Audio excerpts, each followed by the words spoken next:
Greetings guitar players, this video is taken from a live stream I did for members of the Indian Classical Guitar Academy to delve deeper into the new section of the Essential Techniques for Indian Guitar course. This covers multiple approaches to fretboard navigation, including horizontal patterns, 3 and 4 note per string lines, and how to establish the cage system and then expand it further. The first part of the live stream that you will see here gives an overview into each approach and explains some of the different outcomes from each technique and how they might be combined into a more varied style. Some demonstrations are also included to put it into a musical context. If you'd like to see more material like this, visit www.indianclassicalguitar.com.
Okay, I'm just playing a bit of Raag, Kafi, a bit of Alap just to get warmed up. So, what I'd really like to do today is work through the different sections of this new part of the Essential Techniques course. So the Essential Techniques for Indian Guitar course is the first full-length course that I made, and it breaks down all of the most important ingredients that you need to start to develop Indian classical music with the guitar, looking at all of the fingering techniques and expressive techniques, and then how to use the pick and the different picking patterns, and moving through all different stages of the recital. But that course until now has been pretty much completely just using a single string method, and that's what I was playing just then. So using the G string as the primary melodic vehicle, and then we have the Shakir strings to give those little accents in between phrases.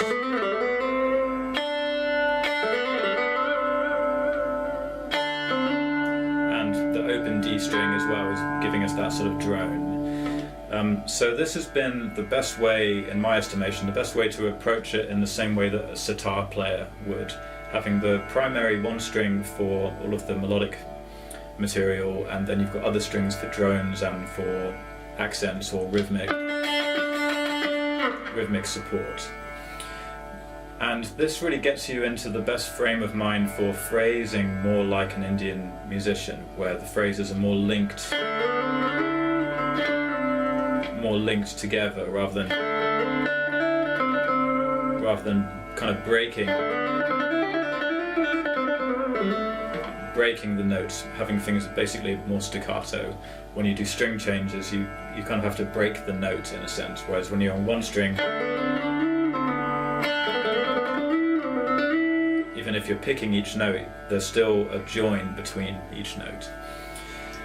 So that's really been the best way I feel to get the environment of Indian music really going with the guitar, and try to get guitar players to move in more of a traditional vocal way with the instrument.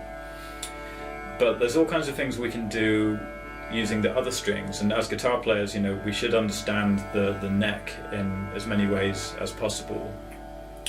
And for different styles and different parts of the recital, it can be very refreshing to break out of the single string method and either just maybe combining one or two other strings with that, or going more fully into a sort of box shape. A box shape standard. The same thing that any guitar player would learn in a scale book, learning about the Dorian scale, which is equivalent to Raag Kafi, that we've been playing for the Essential Techniques course. So you notice when I was playing that box pattern, I still did a lot of trills and slides just to give it more of that ornamental sound. It doesn't sound reminiscent of Indian classical music if you just play straight up and down. You have to do something, to create more of that join, that kind of aesthetic of Indian classical music. We have to do something extra. But doing it with a box shape, you end up phrasing in a way that you wouldn't do on one string, and there's certain passages that you can do in a box shape that are kind of impossible to do on one string, because you can't move around quite as quickly. When you're playing in a box shape,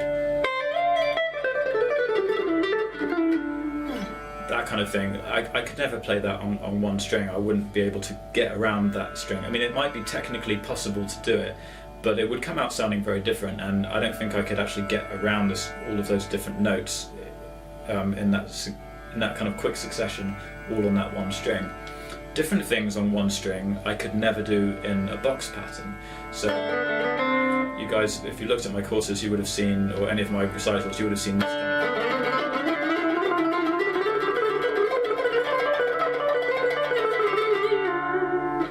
those kind of patterns that are very one string orientated.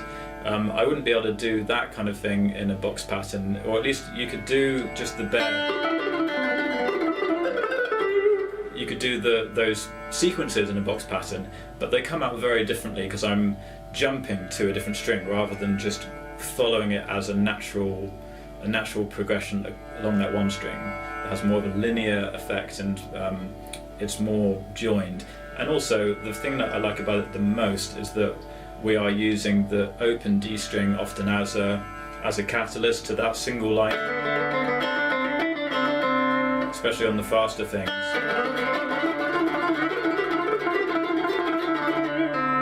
You sometimes don't even notice it, but if you listen out, you actually hear every downstroke. I'm playing that open string, and I can even I can play Shakir strings. It's quite hard to do that when you're playing fast, but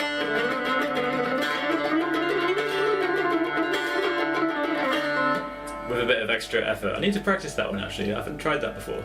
It's when you're trying to do the fast picking.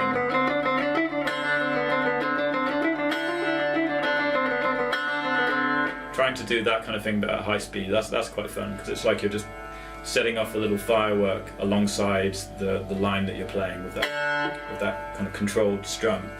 So I'm going over a lot of things that I've talked about these elements on the course, but I'm just trying to contrast that with the multi-string approach and see why certain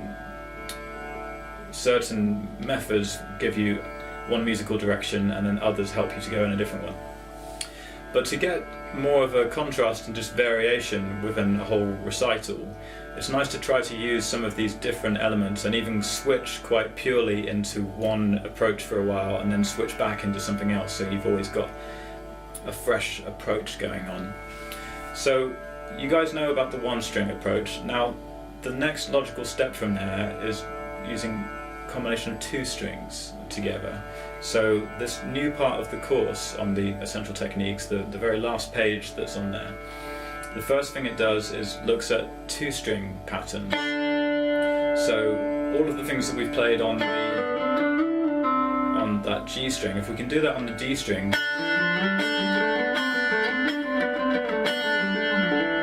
it's good just to get to know that string really well. But then what you're going to do is visualize those two strings at the same time, or at least in very quick succession. So as I'm going through, I'm using my fretboard knowledge to picture the second fret on the G string open, and then second fret on the D string open, and then the next group of notes that run in parallel as much as possible would be a 4 and a 2 on the G string, and then a 3 and a 2 on the D. And the next group would be a 5-4 on the G string and a 5-3 on the D string. So that's actually the part of the pattern, the part of the sequence that's not completely symmetrical. You've got this diagonal relationship between the Ga, Kumul Ga, and the Shuddha. So as you're looking at that, you can see it's contained between the second fret on both strings and the fifth fret on both strings. So you get this, that would be how it would present itself if it was a straight scale, that kind of thing. So you guys would have seen that in one of the first chapters of the course, but if I'm putting a 2-note per string pattern using those 2 strings, that's how it would present itself.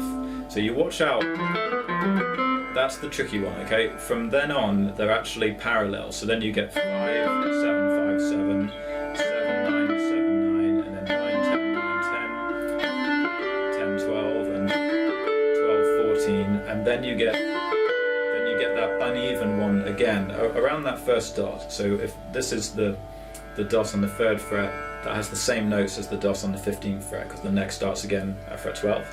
Most people know that, but you really want to remember that because you start to see the same pattern repeat again. So if you're very good with patterns, you'll spot stuff like that, but maybe if you're not noticing the patterns quite so clearly, then just really keep that in mind, because the same patterns come around again, and the sequence repeats itself. As it completes one octave, it repeats itself in the next. Sorry.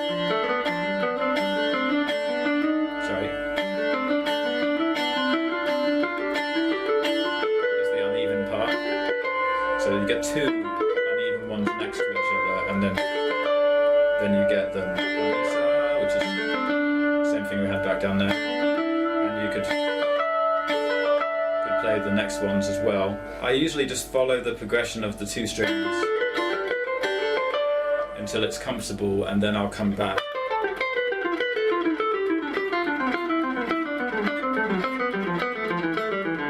So I'm just going to give you an example of now using that but improvising and playing it in the context of the Raag Kafi Madhya Gat.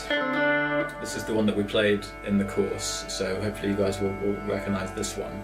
So I'm going to do some improvisation using only those patterns, okay, just those 2 string patterns, and this is actually going to mix very well with the single string playing, so I'll be mixing it in with a bit of single string playing as well. Okay, so let's just try this.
Okay, so hopefully you guys get the sort of idea and you see how I'm sticking with a certain method, trying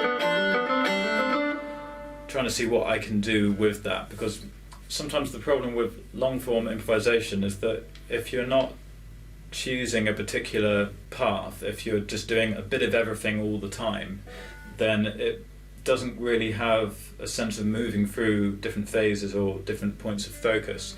So it's good sometimes to see what you can do just with one idea and what you can get out of that and how far you can take that, and then maybe move on to switch to something else. That was really quite regimented. I was really trying to stick to that as closely as possible for the sake of this demonstration. But in more of a natural situation, you know, if I was really doing a recital performance, I would allow myself to drift into different areas when I wanted to, but I might keep on coming back to that for a while just to stretch it out and not move on to something else too quickly. Okay, so I'm going to move on to the next area, which is using 4 notes per string. And this one is really kind of taken from, I mean, Alan Holdsworth talks about doing that 4 note per string because it gets you moving around the guitar in a different way. So I've seen guitar players do that.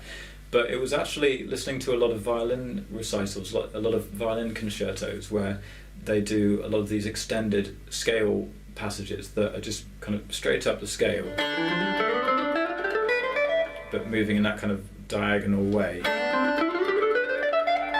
So I thought it'd be nice to figure out a way to do that. And on the violin, you often, I think they often play 4 note per string. So the 3 note per string is what a lot of guitar players do to build up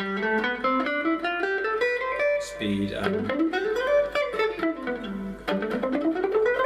You can do a sort of natural span of the hand where you kind of naturally moves in that way of like 1, 2, 3, 1, 2, 3.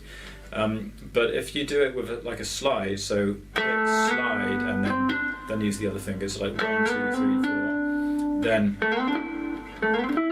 Then you can go a bit further, and you get a slightly different feel with it because it's got that slide. There's a slightly different feel to it. So I really like doing that. I think it's something that I haven't really utilised it that much in my playing yet. It's something that I'm sort of just thinking about that over the past few months. But particularly for those more extended scale runs when you need to get all the way up there, that can be a good way to do it. I often won't use that in just a straight scale passage. I might just use it, go up a bit.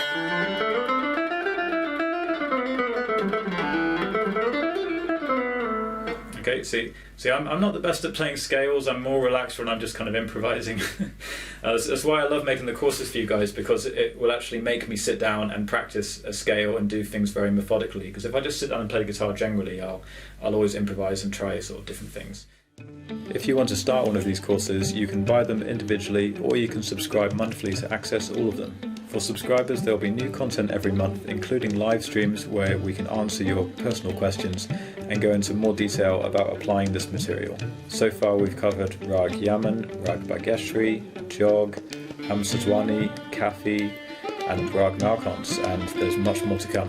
This body of work is a culmination of the 18 years experience I have as a guitar teacher, combined with the knowledge acquired through studying the sitar directly and then adapting that material using the guitar techniques that suit this style best. To create these courses and gather the most authentic material possible, I work closely with other Indian classical musicians such as Manish Pingle and Gurdane Riot. I'd like to give a special thanks to my guru Roopa Panesar, who has guided me in the creation of these courses. Much of the material has been adapted directly from my training with her.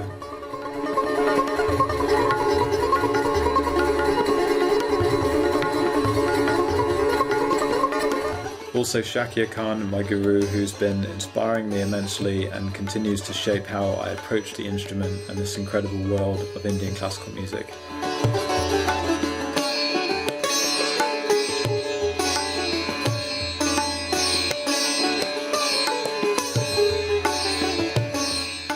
So come and join us at the Indian Classical Guitar Academy to start this journey.